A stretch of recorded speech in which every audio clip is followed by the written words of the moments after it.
दोस्तों एक 53 साल की महिला होती है और लगभग एक 20-22 साल का लड़का होता है। वो आता है, नशे की हालत में आता है और उस महिला से शारीरिक संबंध बनाने लगता है, जबरदस्ती वो भी। दोस्तों वो महिला आखिरकार उसे चिल्लाती है, उल्टा सीधा बोलती, लेकिन उस पर कोई असर नहीं होता, क्योंकि दोस्तों वो कोई और नहीं, उसी का बेटा था। तो दोस्तों आज की कहानी में इस बेटे ने माँ और बेटे का रिश्ता शर्मसार कर दिया। आखिरकार इसने ऐसा क्यों किया और दोस्तों इसका खुलासा कैसे हुआ, ये घटना कहाँ की है, पूरी बताएंगे विस्तार से। दोस्तों इस वीडियो में अंत तक आप जरूर बने रहें।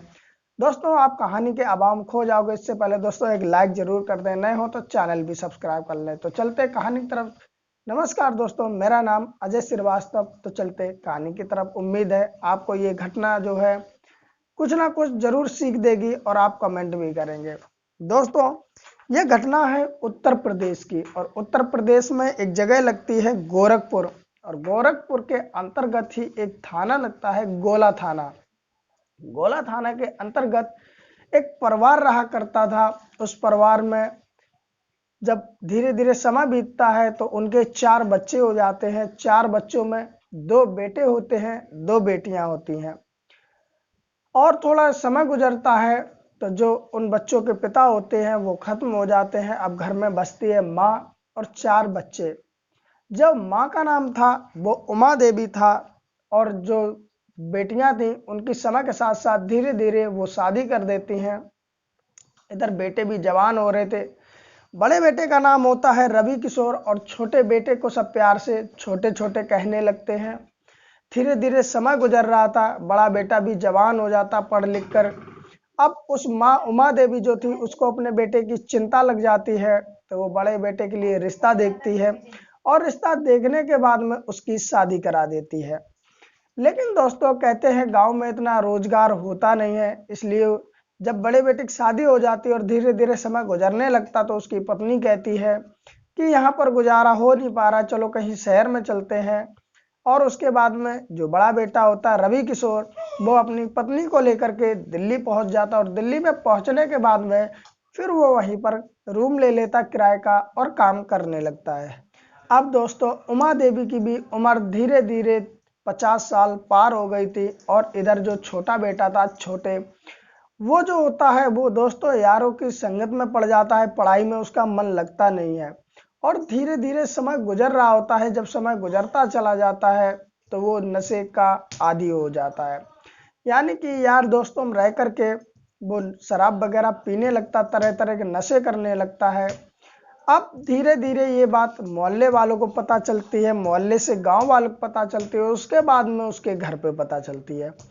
जब घर पे पता चलती है तो उमा देवी उसे बहुत चिल्लाती है और कहती है कि तू पढ़ता लिखता भी नहीं है, और तेरी उम्र भी अब शादी के लिए हो रही है, और तू काम भी नहीं करता और नशे भी करता है, ये बात अच्छी नहीं है। तो जो छोटे होता है वो अपनी माँ को ही चिल्लाने लगता है, और चिल्लाने के बाद में वहां से चला जाता है। समय अब धीरे धीरे बीत रहा होता है। अब इधर छोटा जवान हो चुका था और इधर उमा देवी की उम्र भी 53 साल हो चुकी थी। छोटे के रिश्ते वाले आते हैं, घर में बैठते, छोटे को देखते पसंद करते, लेकिन छोटे के बारे में जब गांव वाले मोहल्ले वाले से पता करते हैं कि वो कैसा है तो लोग बता देते हैं कि एक नंबर का वो नशेड़ी है, काम काज करता नहीं है। तो शादी वाले कोई भी रुकते नहीं और वहां से चले जाते हैं। अब उमा देवी परेशान थी, क्योंकि वक्त तेजी से गुजर रहा था और वो भी चाहती थी कि उसके बेटे छोटे की किसी भी प्रकार से शादी हो जाए, लेकिन वो एक नंबर का नशेड़ी बन चुका था, जिस वजह से उसकी शादी होना मुश्किल दिख रही थी। तो उमा भी अब चिल्लाती और कहती है कि मेरी भी उम्र 53 साल के आसपास होगी, और तू भी 22 साल के आसपास हो गया है, और तेरी शादी अगर होगी नहीं तो तू क्या अकेला ही रहेगा, और जब तक नहीं होगी जब तक तू ये नशा छोड़ेगा नहीं। वो बहुत समझाती, लेकिन वो उल्टा अपनी माँ को ही चिल्लाने लगता है, और कभी कभार तो हाथापाई भी माँ के साथ में करने लगता है। अब जो उसकी माँ होती है वो कहती है कि देखो हमारे तीनों बच्चे ठीक हैं, लेकिन एक तू ही इतना गंदा निकला जो नशा करता है। दरअसल जो बड़ा बेटा था रवि किशोर, वो किसी भी प्रकार का नशा करता नहीं और अपना घर देख के चलता, उसकी शादी हो चुकी थी। लेकिन ये छोटा जो बेटा था छोटे, वो ये कुछ सोचता नहीं, आगे की देखता नहीं।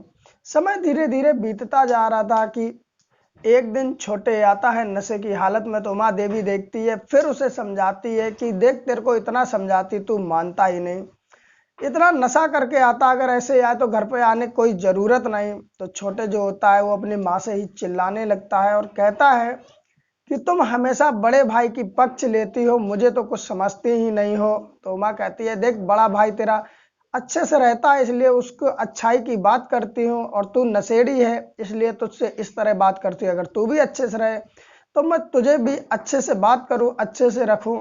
तो उस पर बोलता है छोटे कि तू बड़े भाई की ही पक्ष लेती है और मेरी पक्ष कभी भी नहीं लेती, और जो घर की जमीन जायदाद है वो भी मेरे नाम नहीं कर रही, बता कब नाम करेगी। इस तरह वो बात करता है।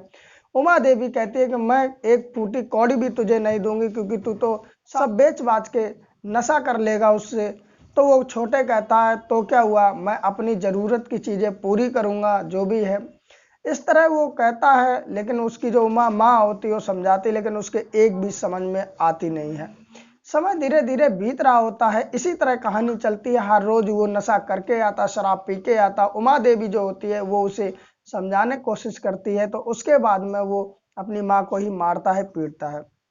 एक समय की बात होती है, फिर से वो नशे में आता है, और उसके बाद में उमा जो होती है वो उस पर चिल्लाने लगती है, लेकिन जब वो नहीं सुनता है कुछ भी तो जाके अपने कमरे में लेट जाती है, और लेटने के बाद में फिर वो सो जाती है। इधर दोस्तों जब रात होती है, आधी रात हो जाती है, तो छोटे उठ के जाता अपनी माँ के पास में और माँ के शरीर पर हाथ फेरने लगता है। अब जो कि उमा देवी थी वो तो सो रही थी, लेकिन जब उसे महसूस होता है कि ऐसा लग रहा है कोई उसके शरीर पे हाथ फेर रहा हो, तो उठ के बैठने की कोशिश करती है। तैसे ही वो अपनी ताकत के बल पे दबा लेता है कि आप समझ सकते हो एक 53 साल की महिला बुजुर्ग ही कही जाएगी, और इधर जो कि वो 22 साल का हट्टा कट्टा नौजवान था अपनी माँ को दबा लेता, और दबाने के बाद कहता है कि तू मुझे कभी कुछ समझती ही नहीं, तू तो हमेशा बड़े भाई को ही समझती है, आज तुझे छोड़ूंगा नहीं। और उसके बाद में जब उमा उससे चिल्लाती है और धमकाने की कोशिश करती है कि तुझे शर्म नहीं आती, तू माँ के साथ क्या करने जा रहा है। इतने में वो जो छोटे होता है अपने माँ का गला पकड़ता और कहता अगर तू चिल्लाई तो मैं दबा दूंगा इसे, और तुझे हमेशा के लिए इस दुनिया से अलविदा कह दूंगा। और उसके बाद में धीरे धीरे उसके कपड़े उतारने लगता है, और दोस्तों अपनी माँ के ही साथ में गलत संबंध बनाता है, यानी कि अपनी माँ का ही रेप करता है। लेकिन दोस्तों जो उमा देवी होती है वो बेचारी करती तो आखिर करती क्या, उस जवान बेटे के आगे उसकी एक नहीं चलती, और उसका जो बेटा छोटे होता वो मन मर्जी जिस तरह चाहे उस तरह वो सब कुछ करता रहता, और करने के बाद में जब उसकी मन की इच्छा पूरी हो जाती है तो वहां से अपने कमरे में चला जाता। अब उमा देवी होती वो रात भर रोती रहती कि आखिरकार कैसी मैंने औलाद को जन्म दिया, मैंने जिसे जन्म दिया उसने ही मेरे साथ इस तरह की बर्बरता की। और सुबह होते ही वो सारी बात अपने बड़े बेटे को बता देती है, और बताने के बाद में बड़ा बेटा जो होता है वो दिल्ली से गांव आता है, और गांव आने के बाद में अपनी माँ से कहता है कि आप आगे क्या करोगे। तो उसकी माँ कहती क्या करूं, अगर कहती हूँ तो अपनी ही बदनामी होती। लेकिन जो बड़ा बेटा रवि किशोर होता है वो कहता है कि अगर आज तुमने बदनामी के डर से ये बात चुपचाप बर्दाश्त कर ली तो ये हमेशा तुम्हारे साथ ऐसा ही करता रहेगा, क्योंकि इसका कोई भी अब भरोसा नहीं है। जिसने एक बार अपनी माँ के साथ ही गलत काम कर दिया तो वो आगे क्या ना करेगा। उसके बाद में उसकी माँ और उसका बड़ा भाई जो कि रवि किशोर होता है वो थाने जाते, उसी गोला थाने में, और जाकर के उसकी माँ सारा कहानी बताती, सारा हाल बताती है। जो पुलिस वाले होते वो जाते हैं, उस छोटे को गिरफ्तार करते, वो भी भागने की फिराक में होता है, और लाते हैं। और जो वहाँ के एसपी साहब होते हैं जितेंद्र कुमार, वो बताते हैं कि ये भागने की फिराक में था छोटे, और मैंने इसे गिरफ्तार किया, अब आगे की कार्रवाई की जा रही है, जो भी होगा वैसे ही छोटे को सजा मिलेगी। लेकिन दोस्तों सोचने वाली ये बात है कि आजकल के रिश्ते किस हद तक जा रहे हैं समझ में नहीं आ रहा। आज इस छोटे ने एक माँ बेटे का रिश्ता ही शर्मसार कर दिया, जिस माँ से उसने जन्म लिया उस माँ के साथ ही उसने रेप कर दिया। तो दोस्तों इस घटना को लेकर आप लोगों की क्या राय है, अपनी राय जरूर बताएं। और जहां तक मुझे लगता है इस सब घटनाएं इस तरह की होती हैं तो कहीं ना कहीं नशे का भी, शराब का भी बहुत बड़ा हाथ रहता है, और हो सकता है आज की कहानी में ये शराब ही है जो कि इस तरह की घटना कराए।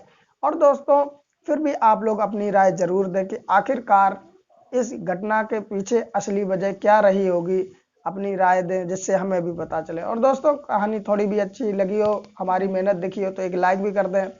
और दोस्तों इस तरह की वीडियो और सुनना चाहते हो, घटनाएं और सुनना चाहते हो, चैनल सब्सक्राइब कर लें और घंटी आएगी उसे भी दबा दें ऑल पे करके। फिर मिलते हैं किसी और कहानी के साथ, तब तक के लिए नमस्कार।